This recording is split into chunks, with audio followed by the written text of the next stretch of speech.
please don't be caught wearing any of these 6 items. Today we're going to be discussing the 6 extremely tacky clothing items that are very common to wear. However, we can still make a change and twist it around so we can actually still wear them. So what exactly are these 6 fashion mistakes that completely downgrade your look if you are trying to look like a presentable high caliber woman? Let's be honest, I've worn these items before and I have actually talked about them in my videos in the past, and I get a lot of questions such as, you say not to wear this, but then in another video, maybe you are wearing it or maybe you are talking in a positive way about them. So I'm here to clarify those things. And let's start from the first one, and that is spaghetti straps. What's wrong with spaghetti straps? And I know in a lot of videos you saw me recommend certain camis and certain dresses that actually have spaghetti straps. Is it the actual strap that makes the outfit very ugly, or is there something else to it? Well, actually, it's not the spaghetti strap itself. It's more so the quality of the fabric and the garment itself. If you are wearing just a regular tank top with a spaghetti strap and you're kind of wearing it as an everyday outfit, that really does downgrade your look. It's a very, very simple, and sometimes being dressed down to that degree just isn't a very elevated look, and it doesn't even make you feel that great, honestly, because when you look good, you feel better and you do things better. But spaghetti straps on, let's say, a silk dress or a silk cami or something even made out of a high quality fabric where the shirt, let's say, is more flowy or just looks high quality, then of course that is a different approach. Spaghetti straps in of itself is not a bad thing at all. You just have to find the right type of fabric and the right type of garment to wear. But do not wear just those simple tank top spaghetti straps that are made out of very cheap material, because they don't make you look great. And we are here on this channel because we want to be a $1 million woman. That's the whole reasoning behind my channel, and my name is Karina if it's your first time on here. And another thing, if you have not yet heard about my program, the $1 Million Lady program, I suggest that you register for it down below or go to intoamillionlady.com/program, where we talk about all aspects as stepping stones so you can be the best version of yourself, which includes more fashion tips, of course, a lot of mindset, financial advice, essentially all topics, and it will continue to get updated. So get it below before the price goes up. Moving on, the second horrid fashion mistake, and I've talked about this, and that is polka dots. Is it really that bad? And actually, no, you can totally wear polka dots. In fact, you can wear whatever you want. Again, take anything I say with a grain of salt. This is kind of my observations, but some polka dots can look really elevating and some polka dots can look very, what's the word I'm looking for? Juvenile. That's the right word. So I'm going to put some pictures up for comparison so you can understand what actually looks and appears good and what does not. Because if they are polka dots, again, paired with a cheaply made material, then you can quickly see that this further downgrades your look. And pairing the garment and the pattern that you're wearing with a high quality fabric really does make the difference. Number 3. Dressing provocatively, showing any type of skin, showing cleavage, wearing short skirts. Am I against this? Am I saying that this is going to make you look negative? Of course not. This is another misconception that some audience members get from my videos, and that's not what it's about. I'm all for dressing with sex appeal and showing off what you want to show up. However, I do think there is a limit, and I think there's a line. There is a very clear line between something that is kind of more sexy and vulgarity. And I think people often don't see that line, because anything that is even slightly revealing, they put in the same category, right? Whether it's has a slight appeal or if it's completely vulgar. Unfortunately, most of the trends these days with most fashion and kind of most influencers are going more towards the vulgar side. Even the posing aspect for photographs is moving towards not so much a kind of a sex appeal direction, which there's of course absolutely nothing wrong with that, but it's going more towards the very vulgar side.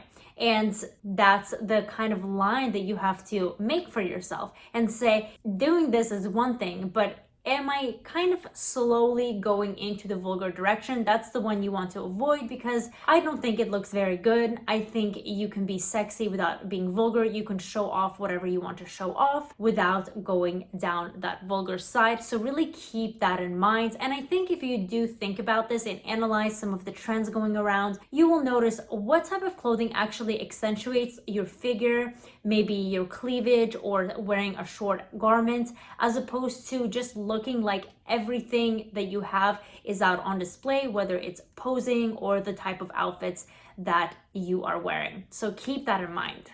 Number 4, am I against designer clothes?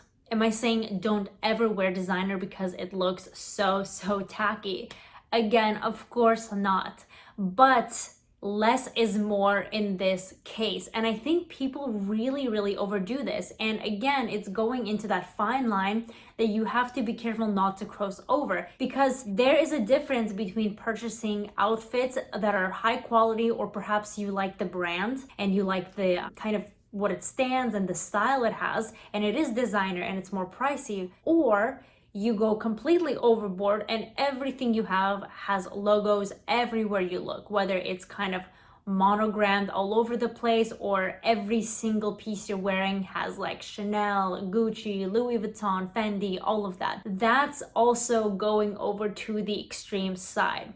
If you actually pay attention, some of the most well-known celebrities that you might say have class, right? There's obviously different levels of people that like to be a little bit more flashy, but for the most part, they are the prize. They are advertising themselves, not the garments. And it's okay to have pieces with logos. I'm really not completely against that at all. I just think it becomes a little bit tacky looking when everything a person is wearing is logo. It's almost sending a message as if this is the only thing that I have from this brand and I want the world to know it, or I've spent all of my money putting it into these designer clothing and I want people to know it. There is a lot of designer brands that you can find pieces. In fact, most of their pieces are in a way where you can't really see the logo, or it's very small and barely noticeable. But most of the public, if you will notice, they are purchasing pieces where it's very evident that this is a brand name, that this is a brand designer, and they want the whole world to see.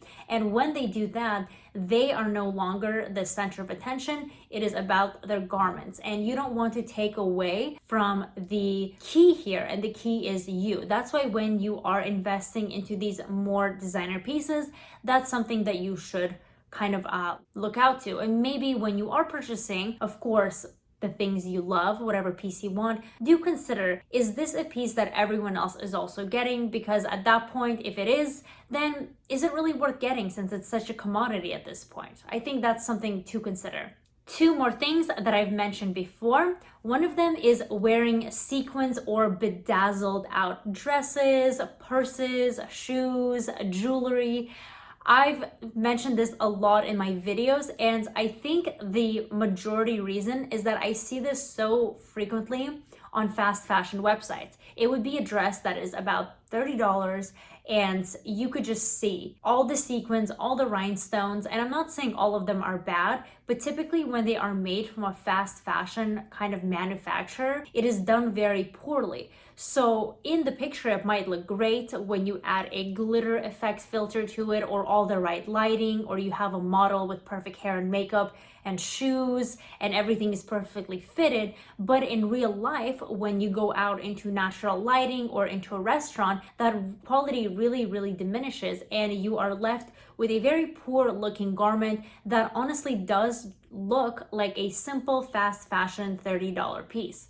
And of course, that is not what we want to look like. We want to look presentable and the best we can be. So am I against sequins? Completely not. I think they can look very beautiful, but in the majority of cases, they do look quite fake. So when you are selecting dresses or tops, just really look out for that. Do the rhinestones, are they made out of kind of plastic stones? And is it obvious? Or is it those, you know, the circle ones with the circle inside, just the really cheap sequins? Avoid those. But there are some retailers that do a very nice job at making glitter and sequins and making it look expensive. Granted, it's obviously most of the time not real Swarovski crystals by any means, but they do it in a kind of in a tasteful way where maybe it is on part of a shirt or part of the dress, and that's something you have to train your eye for. And if you do like that style, because I know that a lot of people do, and I tend to look over at some of those pieces as well, but you really want to kind of evaluate the garment and how it would look like in real lighting. And the last thing I will talk about that I've mentioned before not to wear is floral prints. And this does not always look bad, but in most cases it does. If you are going to a fast fashion retailer website, it typically looks very poorly done. It will wash out too. With washes, those types of dresses and skirts will lose their quality very, very fast after a few washes. But floral print can look amazing. I've actually seen this on resort lines where it's kind of leaves or flowers, and once it's paired with a more expensive fabric or a more high quality fabric that doesn't diminish after a few washes, it can look very, very nice. It's just about kind of determining how much are you willing to pay for a certain print and the fabric, because the type of fabric, again, as I've mentioned in the previous ones, can make the whole entire outfit look very unappealing.